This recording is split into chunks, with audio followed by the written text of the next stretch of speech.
दोस्तों नमस्कार। आपका स्वागत है अपने YouTube चैनल पर। और आप लोग देख रहे हैं आज पॉलिटी में मूल कर्तव्य और मूल अधिकारों पर एमसीक्यूज की सेकंड सीरीज।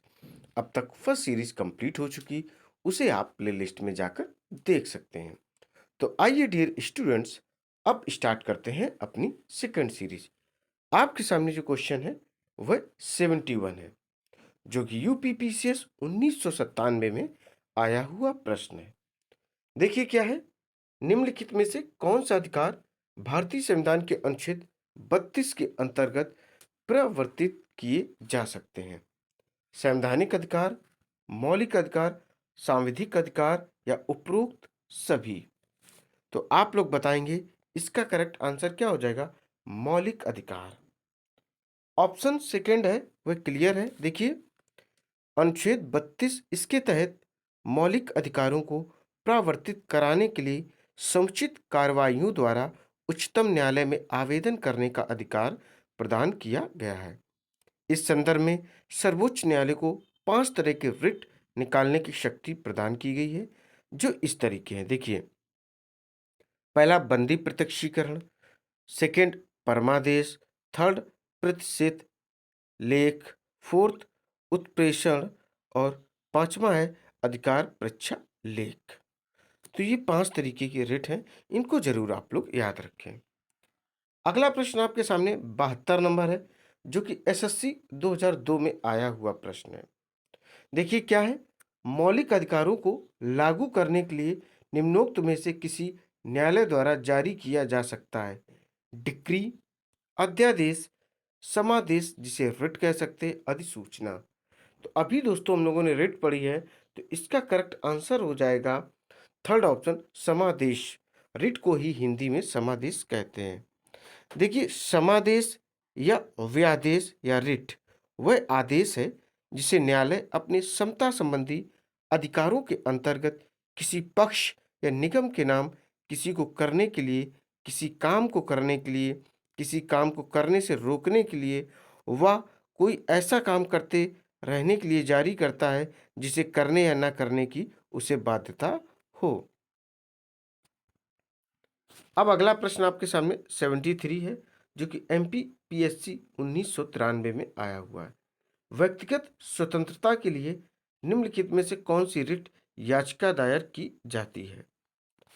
मैंडमस मैंडमस है, को वारंटी है, को वारंटो है, या हैवियस कॉर्पस है, या सर्सियो रेरी है? तो आपको बता दें इसका करेक्ट आंसर हो जाएगा हैवियस कॉर्पस, अर्थात ऑप्शन थर्ड। देखिए दोस्तों, बंदी प्रत्यक्षीकरण इसको हिंदी में कहते हैं। हैबियस कॉर्पस को बंदी प्रत्यक्षीकरण हिंदी में कहते हैं। यह उस व्यक्ति की प्रार्थना पर जारी किया जाता है जो यह समझता है कि उसे अवैध रूप से बंदी बनाया गया है। इसके द्वारा न्यायालय बंदीकरण करने वाले अधिकारी को आदेश देता है कि वे बंदी बनाए गए व्यक्ति को निश्चित स्थान और निश्चित समय के अंदर उपस्थित करें, जिससे न्यायालय बंदी बनाए जाने के कारणों पर विचार कर सके। अब आगे बढ़ते हैं। अगला प्रश्न आपके सामने 74 है, जो कि आरआरबी एएसएम 2004 में आया हुआ है। कौन व्यक्तिगत स्वतंत्रता से संबंधित है? पहला ऑप्शन देखिए, बंदी प्रत्यक्षीकरण, दूसरा उत्प्रेषण, तीसरा प्रतिषेध और चौथा परमादेश। तो इसका जो करेक्ट आंसर हो जाएगा ऑप्शन फर्स्ट हो जाएगा, बंदी प्रत्यक्षीकरण। बंदी प्रत्यक्षीकरण इसका करेक्ट आंसर हो जाएगा। अब आपके समक्ष है प्रश्न 75। विभिन्न प्रकार के समादेश या रिट जारी करने का अधिकार सर्वोच्च न्यायालय के अतिरिक्त निम्नांकित में से किस या किन न्यायालयों को प्राप्त है? पहला ऑप्शन है राज्य के उच्च न्यायालय को, सेकंड ऑप्शन है जिला न्यायालय को, थर्ड ऑप्शन उपर्युक्त दोनों को, फोर्थ ऑप्शन है उपयुक्त में से किसी को नहीं। तो इसका जो करेक्ट आंसर हो जाएगा ऑप्शन फर्स्ट हो जाएगा, राज्य के उच्च न्यायालयों को। देखिए दोस्तों, एक रिट अथवा याचिका का अर्थ है आदेश, यानी वह कुछ भी जिसे एक अधिकार के तहत जारी किया जाता है वह याचिका और इसे रिट के रूप में जाना जाता है। अनुच्छेद 32 और अनुच्छेद 226 के तहत भारतीय संविधान के तीसरे भाग में प्रदत्त मौलिक अधिकारों को लागू करने के लिए भारत का संविधान उच्चतम न्यायालय और उच्च न्यायालयों को अधिकार प्रदान करता है। अब आगे देखते हैं। अगला प्रश्न आपके सामने 76 नंबर है। बंदी प्रत्यक्षीकरण के अतिरिक्त निम्न में से किस याचिका को उच्च न्यायालय जारी कर सकता है? उत्प्रेषण, परमादेश, अधिकार परीक्षा, उपर्युक्त सभी। तो करेक्ट इसका आंसर हो जाएगा उपर्युक्त सभी। अर्थात किसको किसको कर सकता है? देखिए दोस्तों, उत्प्रेषण को भी, परमादेश को भी और अधिकार परीक्षा को भी। देखिए, हैबियस कॉर्पस जिसको हिंदी में बंदी प्रत्यक्षीकरण कहते हैं, एक लैटिन शब्द है जिसका अर्थ है आपके पास शरीर होना चाहिए। रिट एक अदालत के समक्ष एक ऐसे आदमी को पेश करने के लिए जारी की जाती है जिसे हिरासत में या जेल में रखा गया है और हिरासत में लेने के 24 घंटे के भीतर उसे मजिस्ट्रेट के समक्ष पेश नहीं किया गया और यदि यह पाया जाता है कि हिरासत में अवैध तरीके से रखा गया है तो कोर्ट ऐसे व्यक्ति को रिहा करा देती है। रिट का उद्देश्य अपराधी को दंडित करने का नहीं होता, लेकिन अवैध तरीके से हिरासत में लिए गए व्यक्ति को रिहा कराना होता है। अब प्रश्न आपके सामने 77 नंबर है। देखिए क्या है। बंदी प्रत्यक्षीकरण याचिका केवल निरुद्ध व्यक्ति द्वारा ही दाखिल की जा सकती है। सेकंड ऑप्शन, केवल हितबद्ध व्यक्ति द्वारा ही दाखिल की जा सकती है। और थर्ड ऑप्शन है किसी भी निजी व्यक्ति द्वारा दाखिल की जा सकती है। फोर्थ ऑप्शन, निरुद्ध व्यक्ति या हितबद्ध व्यक्ति दोनों द्वारा दाखिल की जा सकती है। तो इसका जो करेक्ट आंसर हो जाएगा ऑप्शन फोर्थ हो जाएगा, निरुद्ध व्यक्ति या हितबद्ध व्यक्ति दोनों द्वारा यह दाखिल की जा सकती है। आगे बढ़ते हैं। अगला प्रश्न आपके सामने 78 नंबर है जो कि एसएससी 2011 में आया हुआ है। निम्नलिखित में से किस स्थिति में बंदी प्रत्यक्षीकरण याचिका जारी की जाती है? संपत्ति की हानि में, अतिरिक्त कर की वापसी में, दोषपूर्ण पुलिस नजरबंदी, भाषण की स्वतंत्रता का उल्लंघन के लिए। तो इसका जो करेक्ट आंसर हो जाएगा ऑप्शन थर्ड हो जाएगा, दोषपूर्ण पुलिस नजरबंदी से। बंदी प्रत्यक्षीकरण यह उस व्यक्ति की प्रार्थना पर जारी किया जाता है जो यह समझता है कि उसे अवैध रूप से बंदी बनाया गया है।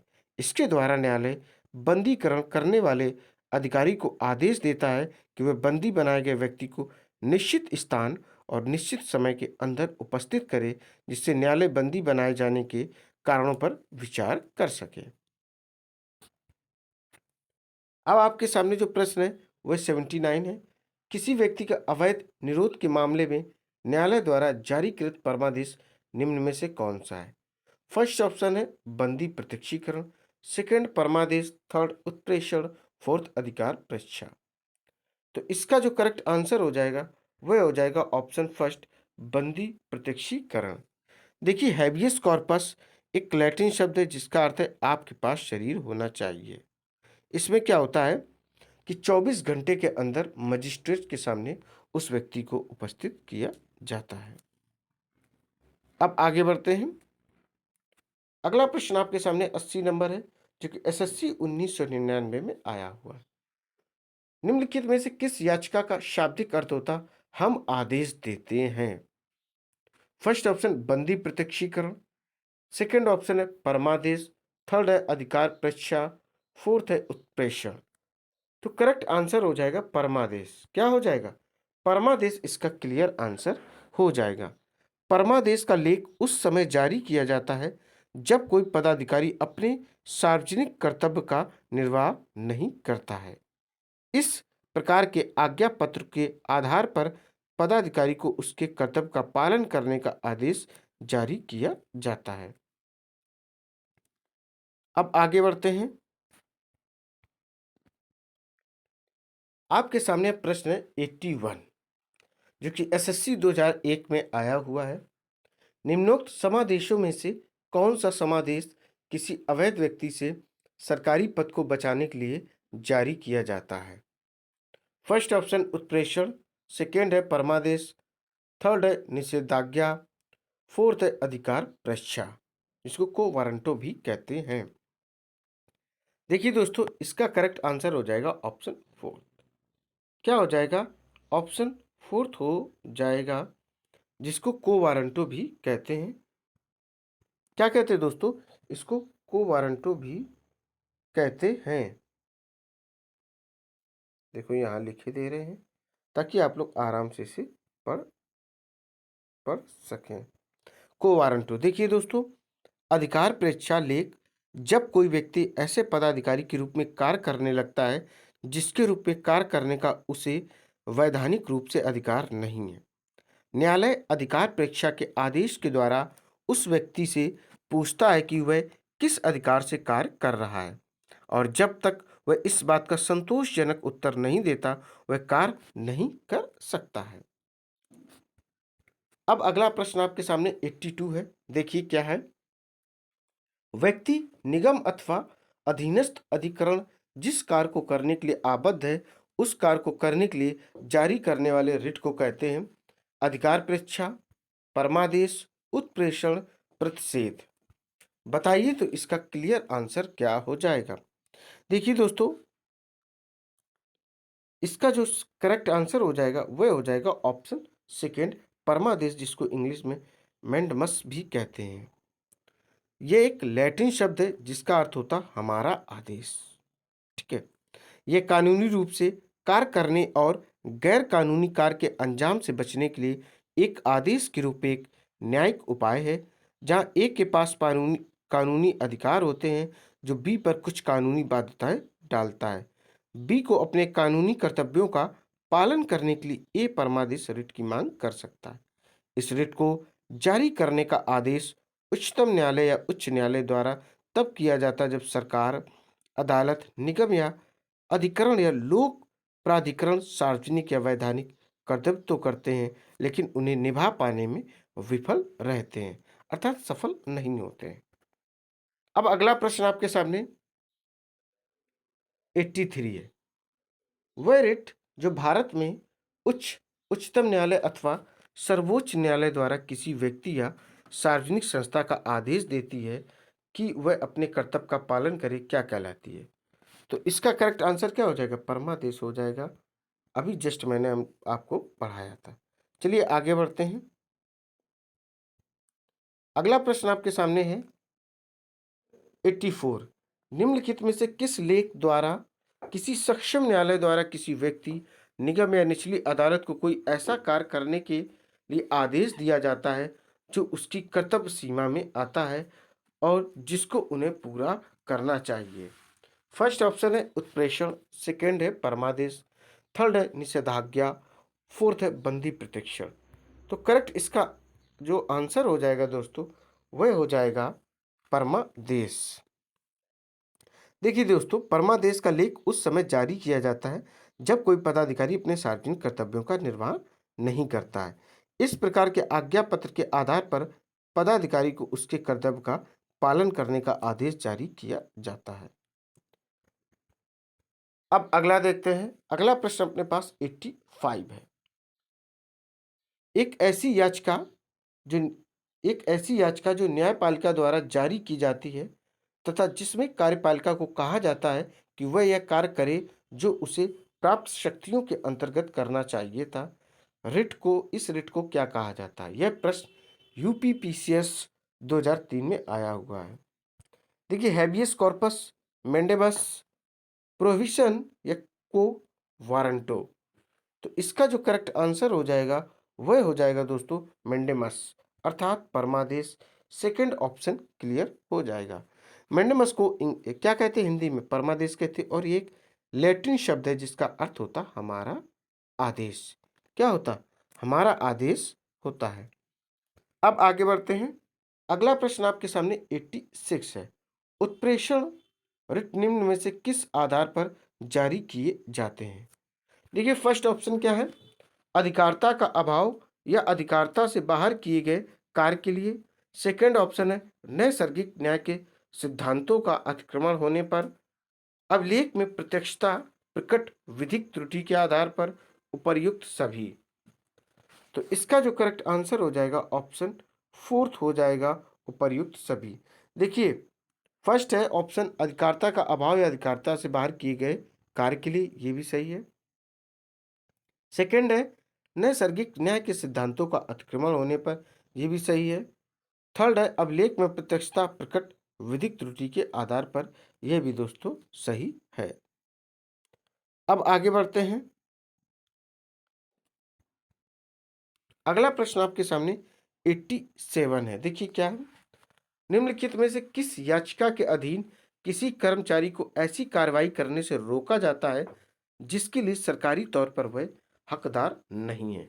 फर्स्ट ऑप्शन है परमादेश, सेकेंड है अधिकार परीक्षा, थर्ड है उत्प्रेषण और फोर्थ है बंदी प्रत्यक्षीकरण।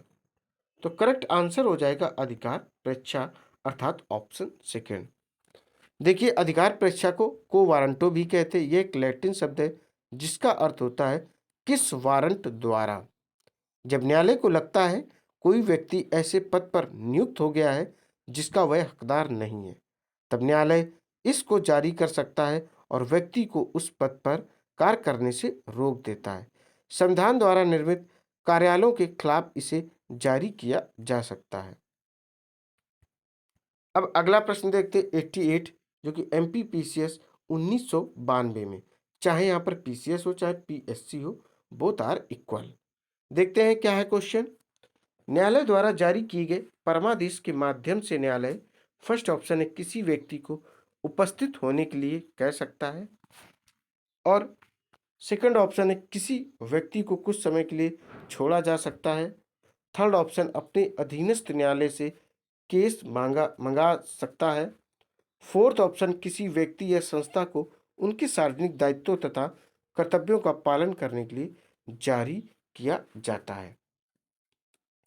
इसका जो करेक्ट आंसर है वह ऑप्शन फोर्थ है। क्या है दोस्तों? ऑप्शन फोर्थ है, इसको आप देख सकते हैं। बिल्कुल आराम से इसको देख लें दोस्तों, ताकि कोई दिक्कत ना हो आपको। अब आगे बढ़ते हैं। अगला प्रश्न देखिए आपके सामने है 89, जो कि यूपी पीसीएस 1990 और 94 में आया हुआ है। कौन मूल अधिकारों के अंतर्गत नहीं आता है? स्वतंत्रता का अधिकार, समानता का अधिकार, संपत्ति का अधिकार, शोषण के विरुद्ध अधिकार। तो क्लियर आंसर हो जाएगा संपत्ति का अधिकार, अर्थात थर्ड ऑप्शन क्लियर है।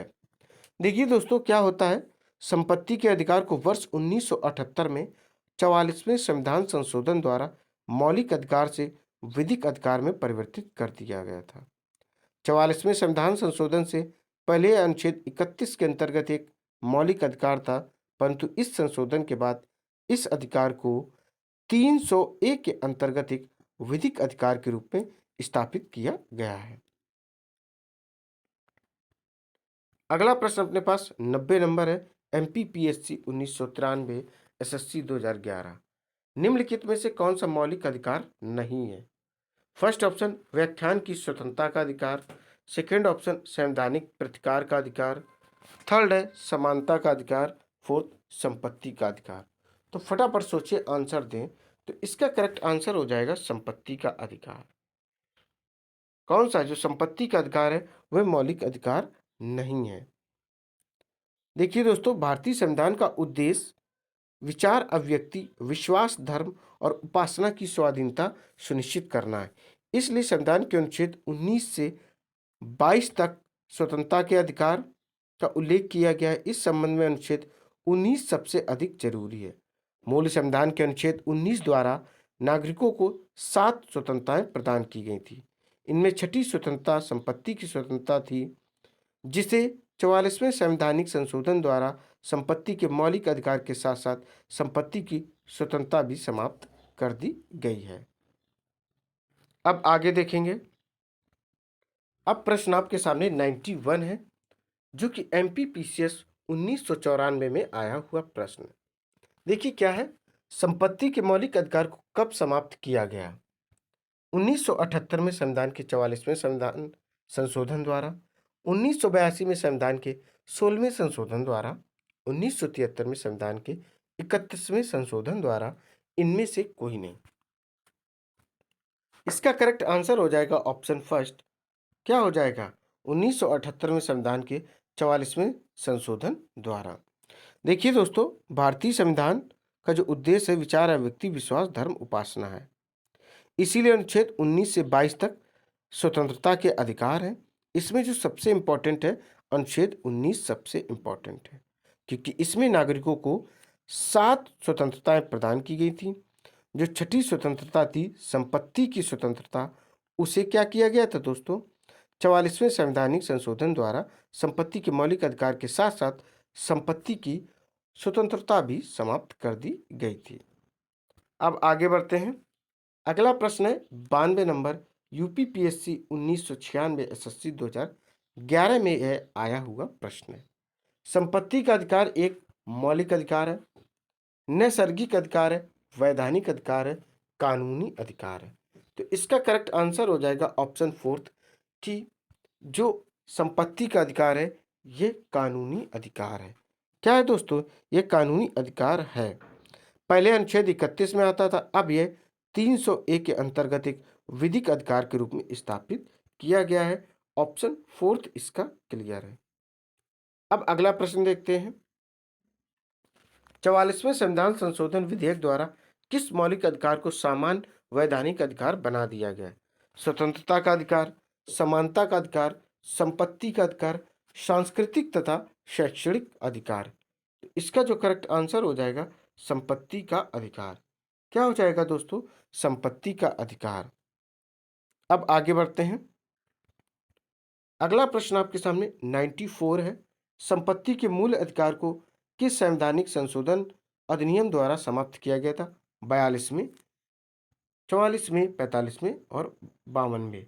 तो करेक्ट इसका आंसर हो जाएगा 44 में। क्या हो जाएगा दोस्तों? 44 में एकदम क्लियर हो जाएगा और सन था 1978। अगला प्रश्न आपके सामने 95 है, जो कि बीपीएससी 1998 में आया हुआ है। निम्नलिखित में से कौन सा मौलिक अधिकार नहीं है? संवैधानिक प्रतिकार का अधिकार, संपत्ति का अधिकार, शांतिपूर्वक एकत्र होने का अधिकार, देश भर में आजादी के साथ आने जाने का अधिकार। तो क्लियर आंसर हो जाएगा ऑप्शन सेकंड, संपत्ति का अधिकार। संपत्ति का अधिकार एक कानूनी अधिकार है और इसमें इसको कैसे हटाया गया था? 44वां संविधान संशोधन हुआ था 1978 में, फिर इसे विधिक रूप से कानूनी अधिकार बना दिया गया था। अब अगला प्रश्न अपने पास 96 है, जो कि एसएससी 2013 में आया हुआ है। भारतीय संविधान के अनुसार संपत्ति का अधिकार क्या है? मूलभूत अधिकार, विधिक अधिकार, दोनों या इनमें से कोई नहीं। तो इसका जो करेक्ट आंसर हो जाएगा वह हो जाएगा विधिक अधिकार। क्या हो जाएगा दोस्तों? विधिक अधिकार क्लियर हो जाएगा। अगला प्रश्न अपने सामने 97 है। देखते हैं क्या है। संपत्ति के अधिकार को मूल अधिकार की श्रेणी से हटाकर किस अनुच्छेद के अंतर्गत रखा गया है? अनुच्छेद 31, अनुच्छेद 301 का, अनुच्छेद 300 का, अनुच्छेद 19 का फर्स्ट। तो इसका जो करेक्ट आंसर हो जाएगा ऑप्शन थर्ड हो जाएगा अनुच्छेद 300 का। देखिए, अनुच्छेद 300 का राज्य किसी भी व्यक्ति को उसकी संपत्ति से वंचित नहीं करेगा। पहले यह प्रावधान मूल अधिकारों के अंतर्गत था, पर संविधान के 44वें संशोधन 1978 द्वारा इसे अनुच्छेद 300 का में एक सामान्य वैधानिक अधिकार के रूप में व्यवस्थित किया गया है। अगला प्रश्न आपके सामने है, वह 98 है। आरआरबी टीसी 2005 में आया हुआ प्रश्न है। भारत के संविधान के अनुसार जो संवैधानिक अधिकार है किंतु मूलभूत अधिकार नहीं है: धार्मिक स्वतंत्रता का अधिकार, सांस्कृतिक और शैक्षणिक अधिकार, शोषण के विरुद्ध अधिकार, संपत्ति का अधिकार। तो इसका जो करेक्ट आंसर हो जाएगा वह हो जाएगा ऑप्शन फोर, संपत्ति का अधिकार। आप लोग दोस्तों देख रहे होंगे किस तरीके से एक ही क्वेश्चन को घुमा घुमा कर ये लोग पूछते हैं। चलिए अब आगे देखते हैं। अगला प्रश्न आपके सामने जो है वह सीडीएस 2019 में आया हुआ प्रश्न है। देखिए क्या है। भारतीय संविधान का निम्नलिखित में से कौन सा अनुच्छेद यह निर्धारित करता है कि राजकोष से संपोषित कुओं, तालाबों एवं स्नान घाटों का प्रयोग करने से किसी भी नागरिक को वंचित नहीं किया जा सकता है। अनुच्छेद 14, अनुच्छेद 15, अनुच्छेद 16, अनुच्छेद 17। तो करेक्ट आंसर हो जाएगा इसका ऑप्शन सेकेंड, अनुच्छेद 15 अर्थात आर्टिकल 15। अनुच्छेद 15 भारतीय संविधान का अनुच्छेद 2 राज्य तथा व्यक्ति दोनों के भेदभाव करने से निवारित करता है। अनुच्छेद 15(2) में यह निर्धारित करता है कि सार्वजनिक स्थलों, होटलों तथा राज्य निधि से संपोषित कुओं, तालाबों, स्नान घाटों, सड़क, सार्वजनिक समागम के स्थलों आदि का प्रयोग करने से किसी भी नागरिक को वंचित नहीं किया जा सकता है। अब आगे बढ़ते हैं। अगला प्रश्न आपके सामने 10 नंबर है। इसमें क्या करना है दोस्तों, सूची फर्स्ट को सूची सेकंड से मिलाना है। देखिए, सूची प्रथम में मौलिक अधिकार है और सूची द्वितीय में अनुच्छेद है, जैसे समता का अधिकार, वाक का अधिकार, धर्म का अधिकार, संवैधानिक उपचारों का अधिकार। सूची द्वितीय में अनुच्छेद है 14 से 18, 25, 32 और 19। इसका जो करेक्ट आंसर हो जाएगा वह हो जाएगा दोस्तों थर्ड ऑप्शन। चलिए अब आपको मिलाकर दिखाते हैं कि इसके करेक्ट आंसर क्या हो जाएंगे। देखिए, जो सूची प्रथम है इसमें समता का अधिकार, तो समता का अधिकार जो है दोस्तों वो किस उसमें आता है, तो ये आता है 14 से 18 तक, अर्थात आप इसके सामने एक लिख सकते हैं। बी में वाक का अधिकार अर्थात बोलने का अधिकार, तो ये दोस्तों हो जाएगा अनुच्छेद 19 में, अर्थात यहाँ पर आप 4 लिख सकते हैं। सी में है धर्म का अधिकार, तो धर्म का अधिकार किस में है दोस्तों, अनुच्छेद 25 में है, तो यहाँ पर आप लिख सकते हैं 2। क्लियर। अब बचा संवैधानिक उपचारों का अधिकार, इसमें आप 32 लिख सकते हैं। अनुच्छेद 32 को ही डॉक्टर भीमराव अंबेडकर ने क्या कहा है, संविधान की आत्मा कहा है। क्या कहा है दोस्तों, संविधान की आत्मा कहा है। अब आपके सामने जो प्रश्न है दोस्तों वह 101 है, जो IAS 1982 में आया हुआ प्रश्न है। मौलिक अधिकार में कौन सी बात की स्वतंत्रता नहीं है। फर्स्ट ऑप्शन है हड़ताल करने की आज़ादी, सेकंड है विचार व्यक्त करने की आज़ादी, थर्ड ऑप्शन है शांतिपूर्वक प्रदर्शन करने की आज़ादी, और फोर्थ है धरना देने की आज़ादी। तो इसका जो करेक्ट आंसर हो जाएगा वह हो जाएगा ऑप्शन फर्स्ट, हड़ताल करने की आज़ादी। देखिए दोस्तों, भारतीय नागरिकों को मूल अधिकार प्राप्त हैं, जिसमें आप अनुच्छेद 14 से 18 तक में समता का अधिकार, अगर आपसे पूछा जाए समता या समानता का अधिकार किस अनुच्छेद के बीच में है, अनुच्छेद 14 से 18 तक। स्वतंत्रता का अधिकार अनुच्छेद 19 से 22 तक। शोषण के विरुद्ध अधिकार अनुच्छेद 23 से 24। धार्मिक स्वतंत्रता का अधिकार अनुच्छेद 25 से 28 तक। संस्कृति और शिक्षा संबंधी अधिकार अनुच्छेद 29 से 30। संवैधानिक अधिकार अनुच्छेद 32। अब आगे बढ़ते हैं। अगला प्रश्न आपके सामने 102 है, जो कि MPPSC 1991 में आया हुआ प्रश्न है। किस वाद ने संसद को मौलिक अधिकारों में संशोधन का अधिकार दिया है। फर्स्ट ऑप्शन है केशवानंद भारतीवाद या केशवानंद भारतीवाद भी इसको कहते हैं। सेकेंड ऑप्शन राजनारायण बनाम इंदिरा गांधीवाद। थर्ड ऑप्शन है गोलकनाथवाद और फोर्थ ऑप्शन है सज्जन कुमार वाद। तो इसका जो करेक्ट आंसर हो जाएगा वह हो जाएगा ऑप्शन फर्स्ट, केशवानंद भारतीवाद या केशवानंद भारती विवाद। 1973 में केशवानंद भारती बनाम केरल राज्य के मामले में सर्वोच्च न्यायालय की 13 न्यायाधीशों की पीठ ने अपने संवैधानिक रूप में संशोधन करते हुए कहा कि संविधान संशोधन के अधिकार पर एकमात्र प्रतिबंध यह है कि इसके माध्यम से संविधान के मूल ढांचे को क्षति नहीं पहुंचनी चाहिए। अब देखेंगे अगला प्रश्न जो आपके सामने 103 नंबर है, CDS 2019 कब आया है, 2019 में आया हुआ प्रश्न है। किसी न्यायालय अथवा न्यायाधिकरण के आदेश को रद्द करने के लिए निम्नलिखित में से कौन सी रिट जारी की जाती है। ऑप्शन आपके सामने है। फर्स्ट परमादेश, प्रतिषेध, अधिकार परीक्षा, उत्प्रेषण। तो करेक्ट इसका आंसर हो जाएगा ऑप्शन 4 उत्प्रेषण। क्या हो जाएगा? उत्प्रेषण इसका क्लियर आंसर हो जाएगा। देखिए दोस्तों, इसके बारे में थोड़ी सी जानकारी आपको देते हैं। जो उत्प्रेषण है ये लैटिन शब्द है जिसका अर्थ होता है सूचित करने के लिए। क्या अर्थ होता है? सूचित करने के लिए। उत्प्रेषण को एक न्यायिक आदेश के रूप में परिभाषित किया जा सकता है जो आचरण से संबंधित होता है और कानूनी कार्रवाई में उपयोग किया जाता है। ऐसे विभिन्न प्रकार के आधार हैं जिसके आधार पर उत्प्रेषण की रिट जारी की जाती है। अधिकार क्षेत्र का अभाव, न्याय क्षेत्र का दुरुपयोग, अधिकार क्षेत्र का दुरुपयोग, समान न्याय के सिद्धांतों का उल्लंघन। अब अगला प्रश्न आपके सामने है 104 जो कि यूपी पीसीएस 2007 में आया हुआ है। तो दोस्तों प्रश्न है अपने पास, निम्नलिखित में से कौन सा मूल अधिकार विदेशी नागरिकों को प्राप्त नहीं है? पहला ऑप्शन विधि की समक्ष समानता, सेकंड ऑप्शन अभिव्यक्ति की स्वतंत्रता का अधिकार, थर्ड ऑप्शन प्राण व दैहिक स्वतंत्रता का अधिकार, फोर्थ ऑप्शन है शोषण के विरुद्ध अधिकार। बताइए इसका करेक्ट आंसर क्या हो जाएगा? अभिव्यक्ति की स्वतंत्रता का अधिकार। देखिए दोस्तों, भारतीय संविधान में स्वतंत्रता का अधिकार मूल अधिकारों में सम्मिलित है। इसके 19, 20, 21 तथा 22 अनुच्छेदों में प्रदर्शित किया गया है।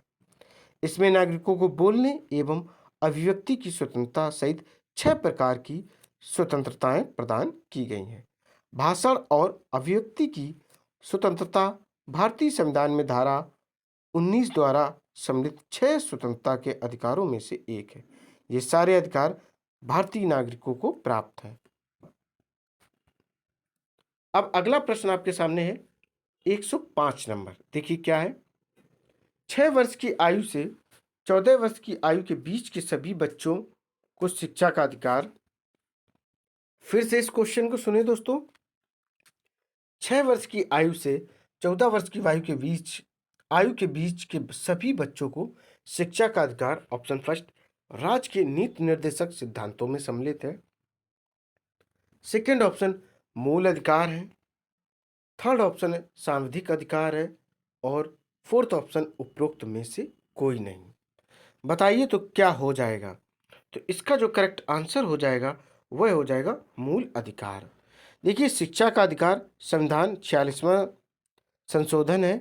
अधिनियम 2002 ने 46वां नहीं दोस्तों 86वां 86 संविधान संशोधन 2002 ने भारत के संविधान में अंतः स्थापित अनुच्छेद 21 का के ऐसे ढंग से जैसा कि राज्य कानून द्वारा निर्धारित करता है मौलिक अधिकार के रूप में 6 से 14 वर्ष के आयु समूह में सभी बच्चों को मुफ्त और अनिवार्य शिक्षा का प्रावधान करता है।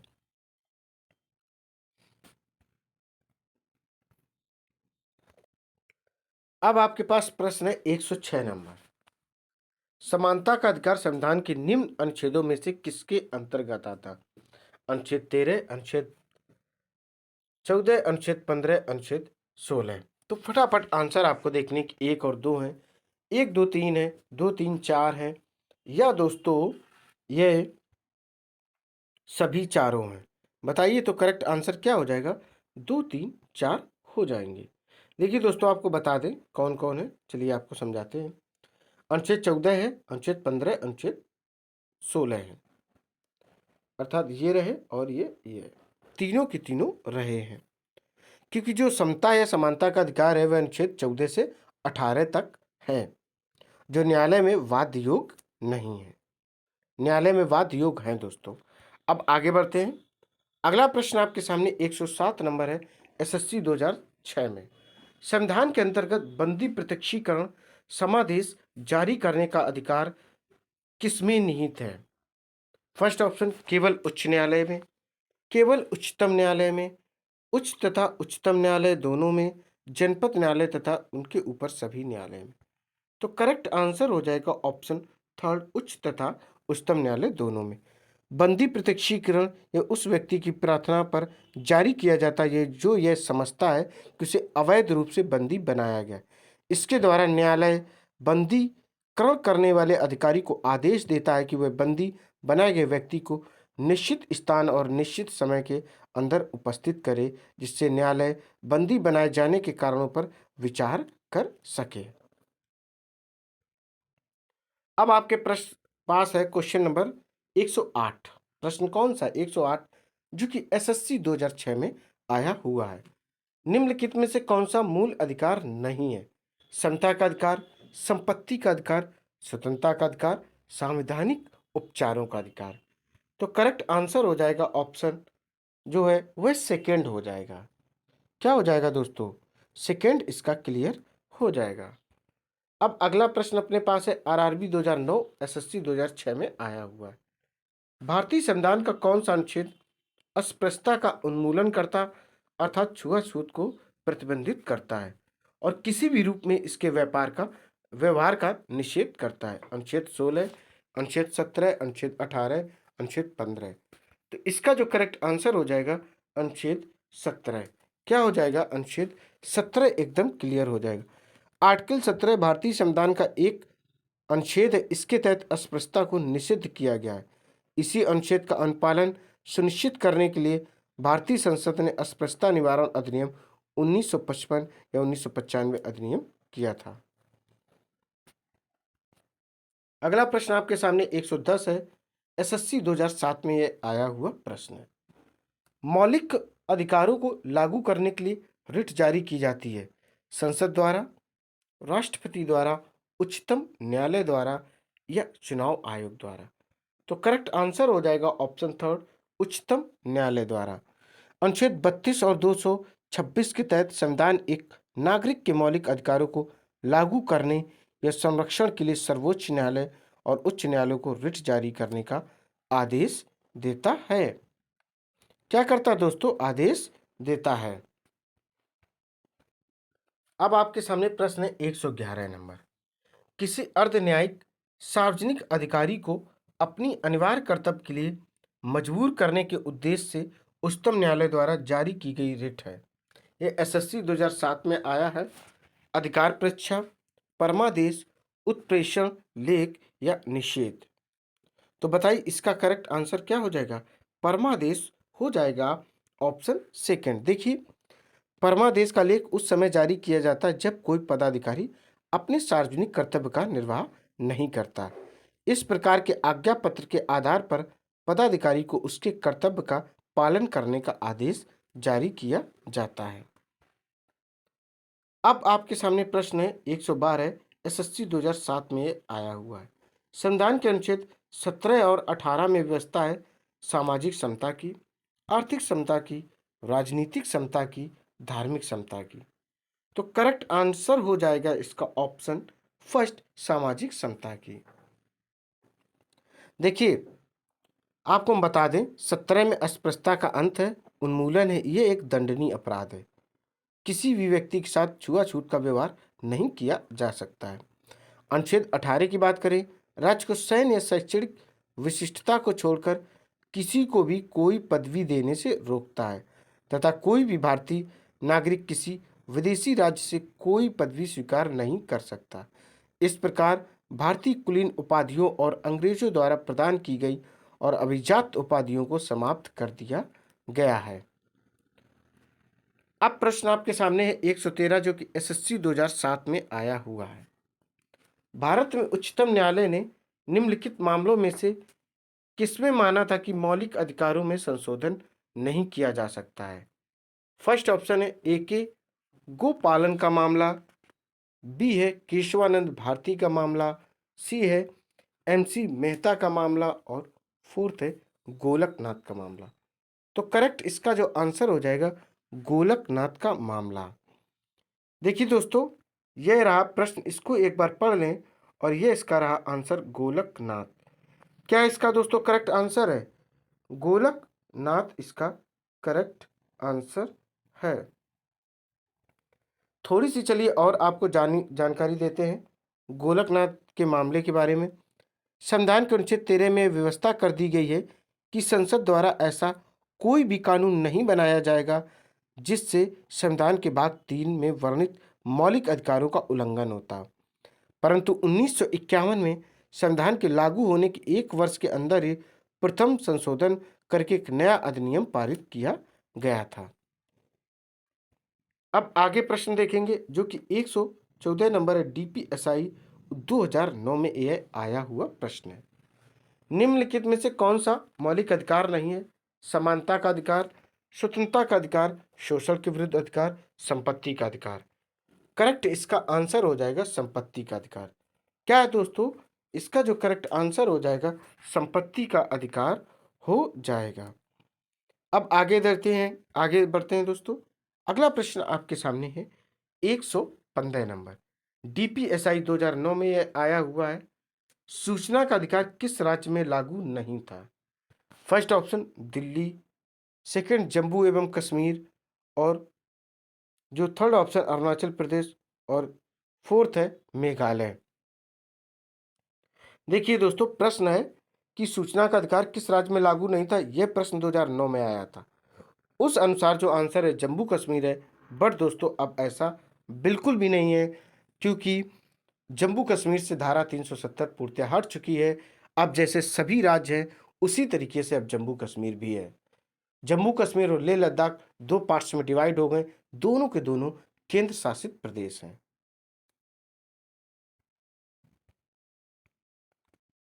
अब आपके सामने जो प्रश्न है दोस्तों वह 116 नंबर है।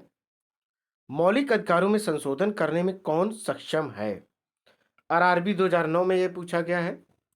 राष्ट्रपति, लोकसभा, सर्वोच्च न्यायालय और संसद। करेक्ट इसका आंसर हो जाएगा ऑप्शन फोर्थ, संसद हो जाएगा। क्या हो जाएगा दोस्तों? संसद इसका क्लियर आंसर हो जाएगा। देखिए दोस्तों, मौलिक अधिकारों का वर्णन संविधान के भाग 3 में किया गया है और संविधान संशोधन की शक्ति सिर्फ संसद के पास है। लेकिन मौलिक अधिकारों में किसी भी प्रकार का परिवर्तन संसद के दोनों सदनों के विशेष बहुमत से ही किया जाता है। दोनों सदन मतलब लोकसभा, राज्यसभा, बशर्ते वो परिवर्तन संविधान की मूल अवधारणा के विरुद्ध ना हो, वरना भारत का सर्वोच्च न्यायालय उसे दोस्तों खारिज कर देगा। अब अगला प्रश्न देखते हैं 117 नंबर, जो कि आरआरबी, सीसी और टीसी 2008 में पूछा गया है। भारतीय नागरिकों के मौलिक अधिकारों के युक्त प्रतिबंधों को आरोपित करने की शक्ति किसके पास है?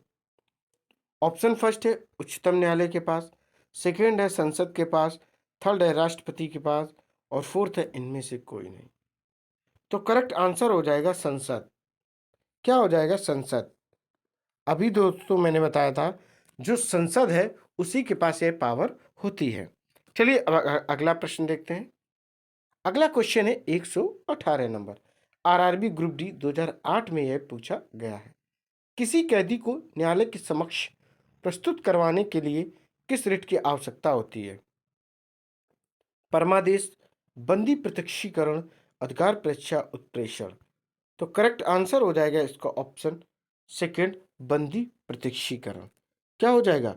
बंदी प्रत्यक्षीकरण इसका करेक्ट आंसर हो जाएगा। अब आपके सामने प्रश्न 119 नंबर, विधि के सामने समानता का अधिकार है, नागरिक अधिकार, आर्थिक अधिकार, सामाजिक अधिकार, राजनीतिक अधिकार। तो करेक्ट इसका आंसर हो जाएगा ऑप्शन फर्स्ट, नागरिक अधिकार।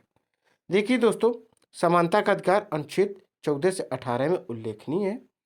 यह अधिकार अमेरिका के संविधान से लिया गया है और इसमें है कोई भी व्यक्ति, चाहे वो किसी भी लिंग, वर्ण, जाति, वंश या क्षेत्र का हो, सभी को समान अधिकार प्राप्त है। प्रत्येक नागरिक को समान रूप से शिक्षा, स्वास्थ्य, घूमने फिरने, नौकरी पाने, कोई भी कार्य करने, कोई भी व्यवसाय करने का समान अवसर पाने का समान अधिकार प्राप्त है। अब आपके सामने जो प्रश्न है वह यूपी पीसीएस 2007 में आया हुआ है। वर्तमान समय में भारतीय संविधान के अंतर्गत संपत्ति का अधिकार एक मौलिक अधिकार है, वैधानिक अधिकार है, नैतिक अधिकार है और इनमें से कोई नहीं। तो करेक्ट इसका आंसर हो जाएगा वैधानिक अधिकार। संपत्ति का अधिकार क्या है? वैधानिक अधिकार है। ये 44वें संविधान संशोधन अधिनियम 1978 के तहत इसे कहाँ किसमें कर दिया गया था? संपत्ति के अधिकार को, जो मौलिक अधिकार में पहले थी, अब इसे एक विधिक अधिकार में कर दिया गया है। आगे बढ़ते हैं दोस्तों। आइए दोस्तों, अब कुछ क्वेश्चन करते हैं मूल कर्तव्य के। क्या करते हैं? मूल कर्तव्य के। देखिए, पहला प्रश्न है, भारतीय संविधान में मूल कर्तव्यों को शामिल करने का विचार किस देश के संविधान से लिया गया है? आयरलैंड, ब्रिटेन, ऑस्ट्रेलिया, पूर्व सोवियत संघ। तो करेक्ट आंसर हो जाएगा इसका ऑप्शन फोर्थ, पूर्व सोवियत संघ से ही लिया गया है। देखिए दोस्तों, मूल कर्तव्य पहले से संविधान में नहीं थे। इन्हें संविधान के 42वें संविधान संशोधन 1976 द्वारा जोड़ा गया है। यह भी स्वर्ण सिंह समिति की सिफारिश पर आंतरिक आपातकाल की जरूरत एवं आवश्यकताओं को पूरा करने के लिए लाया गया था। ये कर्तव्य 11 हैं। भारतीय संविधान में मूल कर्तव्यों को शामिल करने का विचार सोवियत संघ से लिया गया है। अब अगला प्रश्न आपके सामने है, 2 नंबर एसएससी 2013 में पूछा गया है प्रश्न। निम्न में से कौन सी एक समिति ने नागरिकों में मूल कर्तव्य को 1976 में सम्मिलित करने की अनुशंसा की थी? कोठारी समिति, बलवंत राय मेहता समिति, अशोक मेहता समिति, स्वर्ण सिंह समिति। क्लियर, इसका जो ऑप्शन हो जाएगा करेक्ट वह हो जाएगा स्वर्ण सिंह समिति। क्या हो जाएगा दोस्तों? स्वर्ण सिंह समिति इसका क्लियर आंसर हो जाएगा। ये रहा इसका आंसर। अब देखिए, थोड़ी सी जानकारी लेते हैं। सरदार स्वर्ण सिंह समिति ने कुल 8 मूल कर्तव्यों की सिफारिश की थी, किंतु संसद ने इसमें 2 मूल कर्तव्य और जोड़कर 42वें संविधान संशोधन 1976 द्वारा 10 मौलिक कर्तव्यों को संविधान में जोड़ा। मौलिक कर्तव्य स्वैच्छिक हैं। किसी व्यक्ति को मौलिक कर्तव्यों का पालन करने के लिए बाध्य नहीं किया जा सकता, अर्थात मौलिक कर्तव्यों का पालन करने की कोई विधिक बाध्यता नहीं है। अब अगला प्रश्न आपके सामने 3 नंबर है, जो कि एसएससी 2012 में आया हुआ है।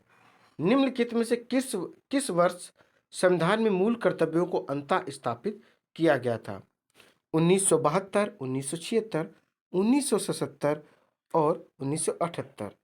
करेक्ट इसका आंसर हो जाएगा 1976 दोस्तों। कौन सी समिति थी? सरदार स्वर्ण सिंह समिति। 42वें संविधान संशोधन 1976 द्वारा इनको अनुच्छेद, जो संविधान का भाग है 4 का में और अनुच्छेद 51 का में इनको रखा गया है। इनकी जो मौलिक कर्तव्यों की संख्या 10 थी, वर्तमान में मौलिक कर्तव्यों की संख्या 11 है। 11वां जो मौलिक कर्तव्य है दोस्तों, 86वें संविधान संशोधन 2002 जोड़ा गया है। 86वां संविधान संशोधन 2002 इसी में जोड़ा गया है। अब आगे बढ़ते हैं। अगला प्रश्न आपके सामने 4 नंबर है, जो कि बीपीएससी 1996 में पूछा गया। कब? 1996 में। देखिए क्या है, मौलिक कर्तव्यों को निर्धारित किया गया है। मौलिक कर्तव्यों को निर्धारित किया गया है 40वें संविधान संशोधन द्वारा, 43वें संविधान संशोधन द्वारा, 42वें संविधान संशोधन द्वारा, 39वें संविधान संशोधन द्वारा। तो बताइए इसका करेक्ट आंसर क्या हो जाएगा? ऑप्शन थर्ड हो जाएगा 42वें संविधान संशोधन द्वारा। सरदार स्वर्ण सिंह समिति की अनुशंसा पर संविधान के 42वें संविधान 1976 ईस्वी के द्वारा मौलिक कर्तव्य को संविधान में जोड़ा गया। इसे रूस के संविधान से लिया गया था। मौलिक कर्तव्य कहाँ से लिए गए? रूस से। मौलिक अधिकार अमेरिका से। और जो मौलिक कर्तव्य है इसे भाग 4 का में अनुच्छेद 51 का के तहत रखा गया है। अब अगला प्रश्न आप लोग देख पा रहे होंगे 5 नंबर, जो कि बीपीएससी 2002 में पूछा गया है। 42वें संविधान संशोधन के 10 आदर्शों को किस नाम से जाना जाता? मौलिक अधिकार, मौलिक कर्तव्य, पंचायती राज सिद्धांत या नीति निर्देशक सिद्धांत। करेक्ट इसका आंसर हो जाएगा ऑप्शन सेकंड, मौलिक कर्तव्य। क्या हो जाएगा? मौलिक कर्तव्य इसका करेक्ट आंसर हो जाएगा। अगला प्रश्न आपके सामने 6 नंबर है, जो कि एसएससी 2001 में पूछा गया है। 1976 में 42वें संशोधन द्वारा संविधान में नागरिकों के लिए कितने मौलिक कर्तव्य निश्चित किए गए हैं? 8, 10, 11 और 12। तो करेक्ट आंसर हो जाएगा इसका ऑप्शन सेकेंड। देखिए कितने, ऑप्शन सेकेंड 10। अब आगे बढ़ते हैं। अगला प्रश्न आपके सामने 7 नंबर।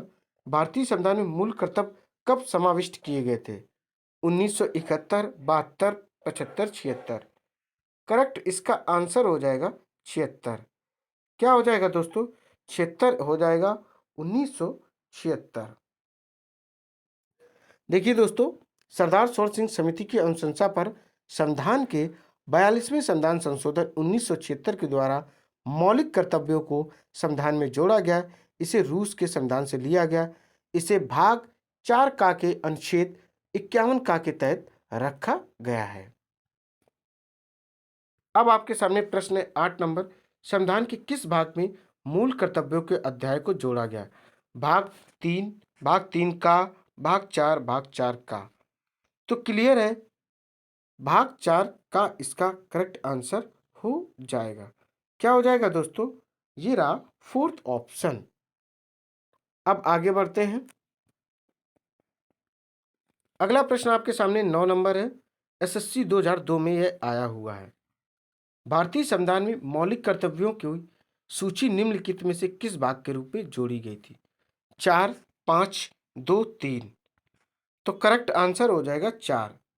देखिए दोस्तों, 42वें संविधान संशोधन अधिनियम द्वारा संविधान के भाग 4 के पश्चात एक नया अध्याय भाग 4A जोड़ा गया, जिसमें नागरिकों के मूल कर्तव्यों का उल्लेख किया गया। यह सरोवर सिंह समिति की सिफारिश पर जोड़ा गया है। अब देखेंगे प्रश्न अपने पास 10 नंबर। भारत के संविधान के किस अनुच्छेद में मौलिक कर्तव्य की चर्चा की गई है? अनुच्छेद 51A, अनुच्छेद 50A, अनुच्छेद 49A, अनुच्छेद 52A। तो इसका जो करेक्ट आंसर हो जाएगा अनुच्छेद 51A। देखिए, संविधान के भाग 4A के अंतर्गत अनुच्छेद 51A में शामिल मौलिक कर्तव्यों में संविधान का पालन करने और इसके आदर्शों तथा संस्थानों का सम्मान करने, राष्ट्रीय ध्वज और राष्ट्रीय गान और स्वतंत्रता संग्राम के लिए जिन विचारों ने प्रेरित किया उनका सम्मान करने वाले प्रावधान शामिल हैं। अब आगे बढ़ते हैं। अगला प्रश्न आपके सामने है 11 नंबर। देखिए क्या है। वर्तमान में संविधान में कुल कितने मूल कर्तव्यों का उल्लेख है? पहले 10 थे, अब कितने हो गए? अब 11 हो गए। करेक्ट आंसर क्या हो जाएगा दोस्तों? इसका करेक्ट आंसर हो जाएगा ऑप्शन थर्ड। क्या हो जाएगा? ऑप्शन थर्ड एकदम क्लियर आंसर हो जाएगा। देखिए, अगर इनकी संख्या कितनी है? 11 है, और पूछ दिया जाए ये कौन से हैं, तो इनको एक बार और सुन लो। पहला, संविधान का पालन करें और उसके आदर्शों, संस्थाओं, राष्ट्रध्वज और राष्ट्रगान का आदर करें। सेकंड जो है, स्वतंत्रता के लिए हमारे राष्ट्रीय आंदोलन प्रेरित करने वाले उच्च आदर्शों को हृदय में संजोए रखें व उनका पालन करें। और तीसरा जो दोस्तों है वह है भारत की प्रभुता, एकता व अखंडता की रक्षा करें और उसे अक्षुण्ण बनाए रखें। चौथा क्या है? देश की रक्षा करें और आह्वान किए जाने पर राष्ट्र की सेवा करें। पांचवा, भारत के सभी लोग समरसता और सम्मान एवं भ्रातृत्व की भावना का निर्माण करें, जो धर्म, भाषा और प्रदेश या वर्ग के भेदभाव पर आधारित ना हो। उन सभी प्रथाओं का त्याग करें जो महिलाओं के सम्मान के विरुद्ध हो। 6 नंबर, हमारी सामाजिक संस्कृति की गौरवशाली परंपरा का महत्व समझें और उसका परीक्षण करें। 7 नंबर, प्राकृतिक पर्यावरण जिसके अंतर्गत वन, झील, नदी, वन प्राणी आदि आते हैं की रक्षा का व संवर्धन करें तथा प्राणी मात्र के प्रति दया भाव रखें। 8वां, वैज्ञानिक दृष्टिकोण, मानवतावाद व ज्ञानार्जन तथा सुधार की भावना का विकास करें। 9 नंबर, सार्वजनिक संपत्ति को सुरक्षित रखें व हिंसा से दूर रहें। 10 नंबर, व्यक्तिगत और सामूहिक गतिविधियों के सभी क्षेत्रों सतत उत्कर्ष की ओर बढ़ने का प्रयास करें, जिससे राष्ट्र प्रगति करते हुए प्रयत्न और उपलब्धि की नई ऊंचाइयों को छू ले। 11 नंबर, यदि आप माता पिता या संरक्षक हैं तो 6 वर्ष से 14 वर्ष आयु वाले अपने प्रतिपाल अपने बच्चों को शिक्षा के अवसर प्रदान करें।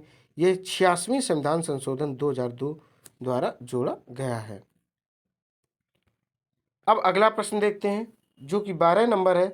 आरआरबी एसएम 2005 में ये आया हुआ है। किस संवैधानिक संशोधन अधिनियम द्वारा संविधान में मूल कर्तव्यों को सम्मिलित किया गया है? 42वां संवैधानिक संशोधन अधिनियम। तो यही दोस्तों करेक्ट आंसर हो जाएगा।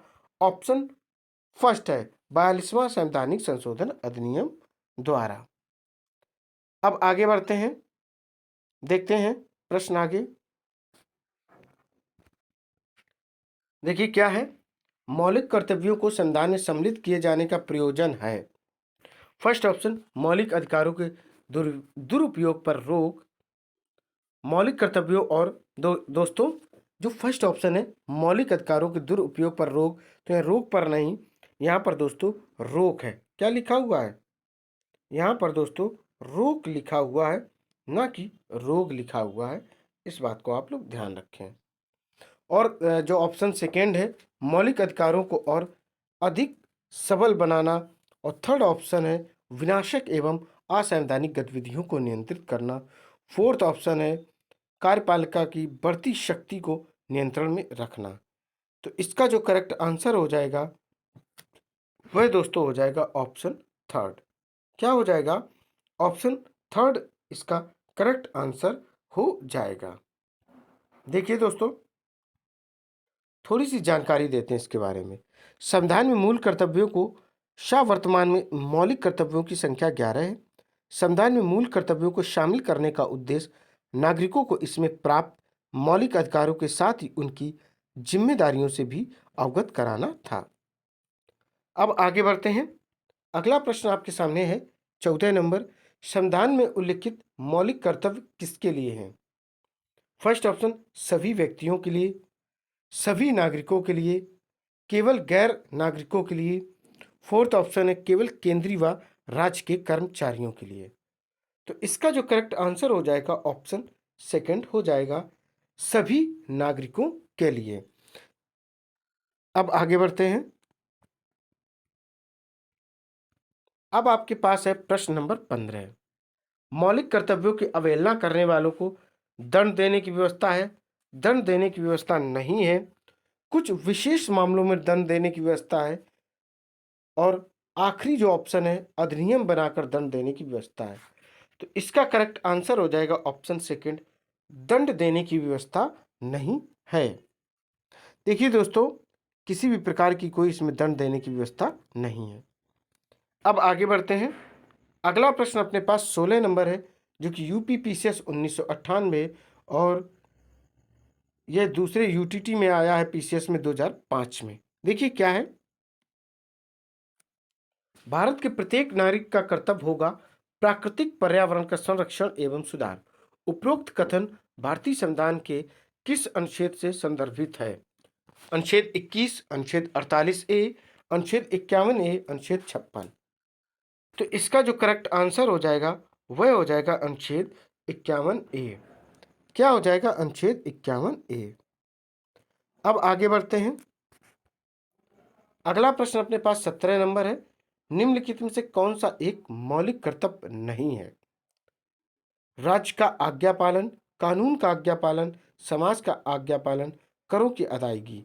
तो इसका करेक्ट आंसर हो जाएगा ऑप्शन फोर्थ हो जाएगा, करों की अदायगी। तो इसका करेक्ट आंसर है फोर्थ ऑप्शन, करों की अदायगी। अब हम लोग प्रश्न देखेंगे 18 नंबर। निम्नलिखित में से कौन सा एक मौलिक कर्तव्य नहीं है?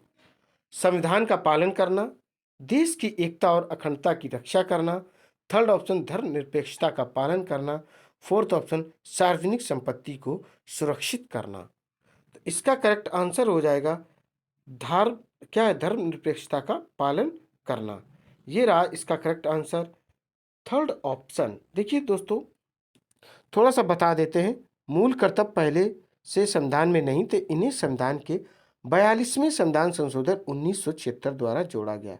यशवंत सिंह समिति के सिफारिश पर आंतरिक आपातकाल की जरूरत एवं आवश्यकताओं को पूरा करने के लिए इसमें जोड़े गए हैं। अब आगे बढ़ते हैं। अगला प्रश्न 19 नंबर है जो कि बीपीएससी 2002 में आया हुआ प्रश्न है। देखिए क्या है, निम्नलिखित में से भारत में मौलिक कर्तव्य कौन सा है? फर्स्ट ऑप्शन देखिए, न्यायपालिका में कार्यपालिका का पृथक्करण। सेकंड ऑप्शन, हमारी मिली जुली संस्कृति की समृद्ध विरासत को संरक्षित करना व महत्व प्रदान करना। थर्ड ऑप्शन, बच्चों के लिए मुफ्त व अनिवार्य शिक्षा। फोर्थ ऑप्शन, छुआछूत की परंपरा को समाप्त करना। तो करेक्ट आंसर हो जाएगा ऑप्शन सेकंड, हमारी मिली जुली संस्कृति की समृद्ध विरासत को संरक्षित करना व महत्व प्रदान करना। अब आगे बढ़ते हैं। अगला प्रश्न आपके सामने है 20 नंबर, निम्नलिखित में से कौन सा मौलिक कर्तव्य नहीं है? फर्स्ट ऑप्शन, आम भाईचारे की भावना को उजागर करना। सेकंड ऑप्शन, राष्ट्रीय उद्यमों का संरक्षण करना। थर्ड ऑप्शन, वैज्ञानिक संस्कार का विकास करना। फोर्थ ऑप्शन, भारत की समृद्ध विरासत का संरक्षण करना। तो इसका जो करेक्ट आंसर हो जाएगा राष्ट्रीय उद्यमों का संरक्षण करना, यह दोस्तों रहा। राष्ट्रीय उद्यमों का संरक्षण करना मौलिक कर्तव्य में नहीं है। दोस्तों यह सीरीज यहीं पर कंप्लीट होती है। उम्मीद है सीरीज आपको पसंद आएगी। फटाफट सारे जितने, चाहे पॉलिटी में हो, चाहे हिस्ट्री, चाहे जियोग्राफी, जितने टॉपिक्स हैं सभी के एमसीक्यूज आपको फटाफट मिलते रहेंगे। आप फटाफट इस क्लास को लाइक करें, शेयर करें और मेरे चैनल को सब्सक्राइब करें। दोस्तों जय हिंद, जय भारत।